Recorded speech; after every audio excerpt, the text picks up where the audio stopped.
नमस्कार, मी दिनेश कुलकर्णी. युवा क्रांती न्यूजमध्ये आपल्या सर्वांचं स्वागत. वसमत नगरपालिका नगराध्यक्षपदाच्या निवडणुकीमध्ये भाजपा ही स्वतंत्र लढते आहे आणि आता भाजपाकडून सुषमा शिवदास बोड्डेवार यांना नगराध्यक्षपदाची उमेदवारी देण्यात आलेली आहे. खरं तर भाजपामध्ये नगराध्यक्षपदाच्या निवडणुकीसाठी इच्छुक बरेच कार्यकर्ते होते. त्यामध्ये प्रीती जयस्वाल भाजपा जे आहेत त्यांचं देखील नाव होतं. आपल्यासोबत स्वतः प्रीती जयस्वाल आहेत. तुमचं नाव तुम्ही नामनिर्देशन पत्र देखील भरलं होतं, पण तुम्हाला एबी फॉर्म लागला नाही.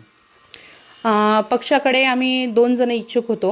एक सुषमा शिवदास बोड्डेवार आणि एक मी इच्छुक होते. आणि त्या संदर्भात आम्ही 8 नोव्हेंबरला, ज्या दिवशी अशोक उईके साहेब आदिवासी विकास मंत्री आहेत, हे हिंगोली जिल्ह्यात आले होते आणि त्यांनी इच्छुक उमेदवारांची मुलाखती घेतल्या होत्या. त्या ठिकाणी मीही मुलाखत त्यांना दिली होती आणि त्या ठिकाणी सुषमाताई बोड्डेवार ह्या उपस्थित नसल्यामुळे शिवदास बोड्डेवार साहेबांनी त्या ठिकाणी त्यांना मुलाखत दिली. त्यानंतर पक्षामध्ये आम्ही 2 जण इच्छुक होतो. आता पक्षश्रेष्ठींनी निर्णय घेतलेला आहे. आता तुम्हाला कालच त्यांची उमेदवारी जाहीर पण करण्यात आलेली आहे. तर त्यांना काल ती उमेदवारी देण्यात आली, पण त्याआधी 2 दिवसाखाली डॉक्टर क्यातमवार साहेब यांना पक्षात घेण्यात आलं आणि त्यांना सुद्धा आश्वासन देण्यात आलं होतं की आम्ही तुम्हाला उमेदवारी देऊ. त्या विषयावर त्यांनी नंतर विचार करून भाजप पक्षामध्ये प्रवेश केला आणि त्यांना बी फॉर्मवर पण त्यांचं 2nd नंबरला नाव टाकण्यात आलं होतं. पण काल बोड्डेवार साहेबांची उमेदवारी जाहीर झालेली आहे. बरं, आता क्यातमवार जे आहेत ते अपक्ष लढण्याच्या तयारीत आहेत. वेळ देखील आता संपून गेल्यास जमा झाला विड्रॉल करण्याचा. तुम्ही तुमचा अर्ज मागे घेतला आहे? मी भारतीय जनता पक्षाकडून उमेदवारी मागितली होती. त्याच्यामुळे भारतीय जनता पक्षाचा बी फॉर्म न लागल्यामुळे माझी उमेदवारी ती अवैध ठरली आहे. भाजपाच्या ज्या सुषमा बोड्डेवार आहेत त्यांना नगराध्यक्षपदाची उमेदवारी मिळाली. खरं तर कोर कमिटीची काल बैठक झाली असं म्हणण्यात येते. मेघना बोर्डीकर देखील आल्या होत्या मंत्री आणि अशोक उईके जे वनमंत्री आहेत ते देखील आले होते. त्यामध्ये एकमताने निर्णय घेतला आहे की सुषमा शिवदास बोड्डेवार यांना आम्ही उमेदवारी देत आहोत. कसं पाहता? आता हा पक्षश्रेष्ठींनी घेतलेला निर्णय आहे. त्या संदर्भात आता 35 वर्षापासून त्यांचं म्हणणं आहे की मी या पक्षामध्ये काम करतो आहे आणि पक्षाचं संघटन हे मोठ्या प्रमाणात त्यांनी शहरात वाढवलेलं आहे. तर हा विचारपूर्वक वरच्या श्रेष्ठींनी घेतलेला निर्णय असू शकतो आणि त्यांची उमेदवारी त्याच बेसवर त्यांनी जाहीर केली असेल. तुम्ही मागच्या मुलाखतीत एक आरोप केला होता की विरोधकांचे घोटाळे तपासा, ते जेलमध्ये जातील, पाईपलाईनचे घोटाळे पहा, नंतर त्यांना उमेदवारी द्या. पण तरी ती उमेदवारी आता कंटिन्यू झालेल्या आहेत. कसं पाहता? आणि विरोधकांना सांगितलेल्या त्या प्रश्नाचं उत्तर दिलेलं आहे की त्यांनी त्यांचे नावं समोर आणावे. म्हणून संपूर्ण वसमत विधानसभेच्या जनतेला हे सगळ्या गोष्टी माहिती आहे. कोण घोटाळेबाज आहे, कोणी काय घोटाळे केलेली आहे, सगळ्यांना माहिती आहे. या रिंगणामध्ये जर मी उतरले असते तर निश्चितच त्या सगळ्यांचे प्रूफसोबत मी नावं घेतली असती. बरं, आता सुषमा बोड्डेवार आहेत, त्यांना नगराध्यक्षपदाची उमेदवारी आहे. त्यांच्या घरात दुसऱ्या 5 उमेदवारी आहेत. आता शेवटची यादी आज प्रसारित होईल ज्यांनी विड्रॉल केले त्यांच्या घरामध्ये. पण एक घराणेशाही भाजपामध्ये तुमच्या दिसून येते.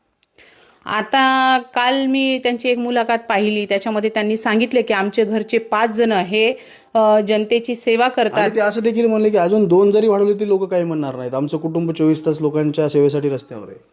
आता काल त्यांनी मी आपली मुलाखत पाहिली, त्याच्यामध्ये त्यांनी सांगितलं की 5 जण हे आमचे घरातले जनतेची सेवा करतात आणि 2 जरी वाढवले तरी काही फरक पडणार नाही. तर हरकत नाही आहे. पक्षामध्ये तुम्ही जर एवढं अहोरात्र काम करत असाल, जनतेची सेवा करत असाल, तर निश्चितच तुम्हाला उमेदवारी ते विचार करूनच वरच्या पक्षश्रेष्ठींनी दिली असेल. आणि माझं तर म्हणणं आहे की 30 वार्ड आहेत आपल्या वसमत शहरामध्ये. तर 30 वार्डामध्ये जरी घरची लोक दिले 30चे 30 तरी काही फरक पडत नाही.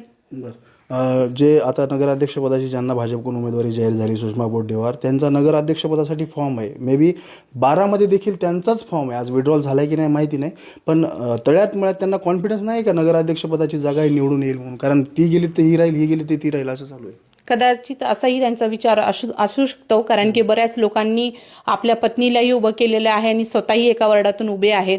आणि हाच विचार करून बरेच पती पत्नी एक वार्डातून उभे आहेत. असाच विचार त्यांनी केला असेल की जर मी नगराध्यक्षपदाला नाही निवडून आलो तर 12 नंबर वॉर्डमधून माझी पत्नी कमीत कमी नगरसेवक तरी होतील. CM साहेबांचा देखील फोन आला अशी माहिती मिळते की बोड्डेवार साहेबांना उमेदवारी द्या, असं त्या काही चर्चा होते रंगलेल्या. आता त्या बैठकीला तर मी उपस्थित नव्हते. खरं म्हटलं तर कोर कमिटीमध्ये शहराच्या मी आहे, पण बऱ्याच बैठकीमध्ये मला त्यांचा काही मेसेज नसतो.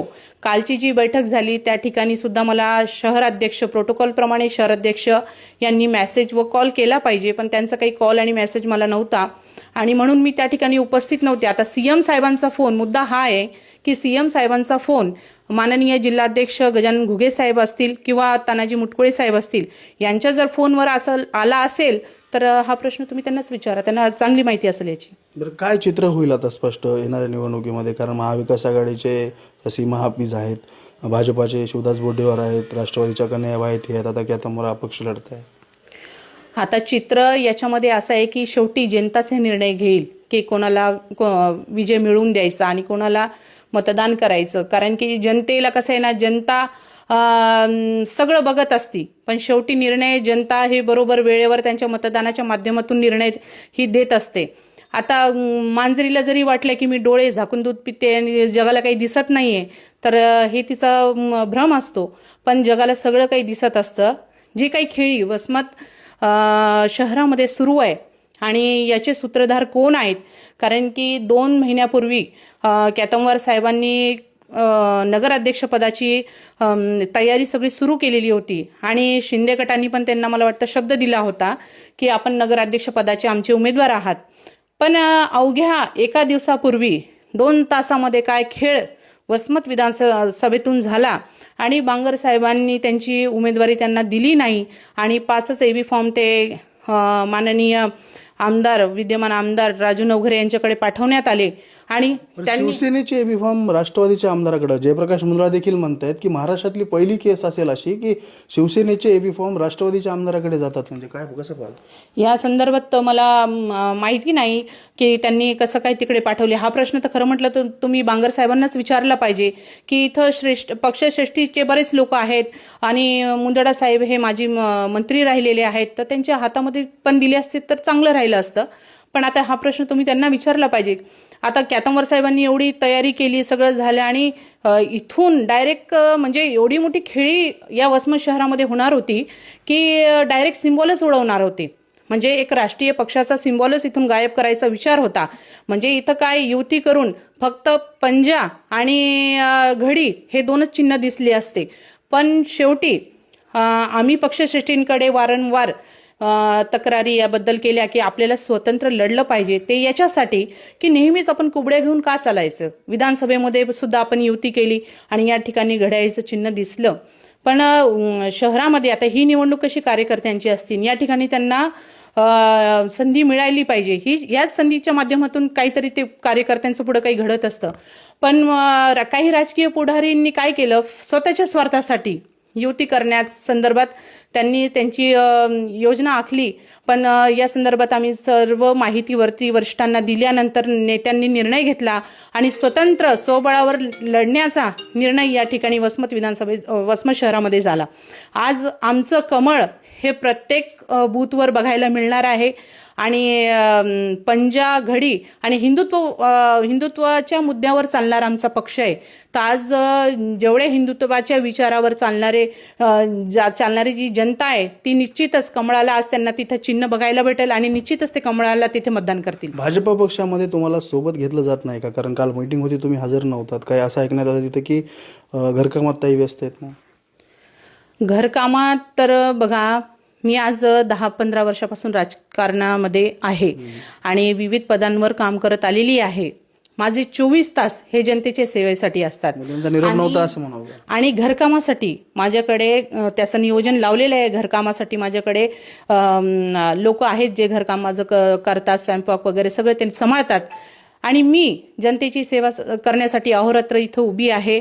आणि मला जर मेसेज आला असता किंवा कॉल आला असता, आता वयामानानुसार माझं काही एवढं मोठं वय झालेलं नाही, 60-65 वर्ष की मला स्मरणशक्ती माझी कमी असेल. माझ्या मोबाईलवर जर कोणाचा कॉल मेसेज आला त्या ठिकाणी माझा रिप्लाय त्याला असतो, पण मला त्यांचा कॉल मेसेज नव्हता म्हणून मी त्या ठिकाणी उपस्थित राहू शकले नाही.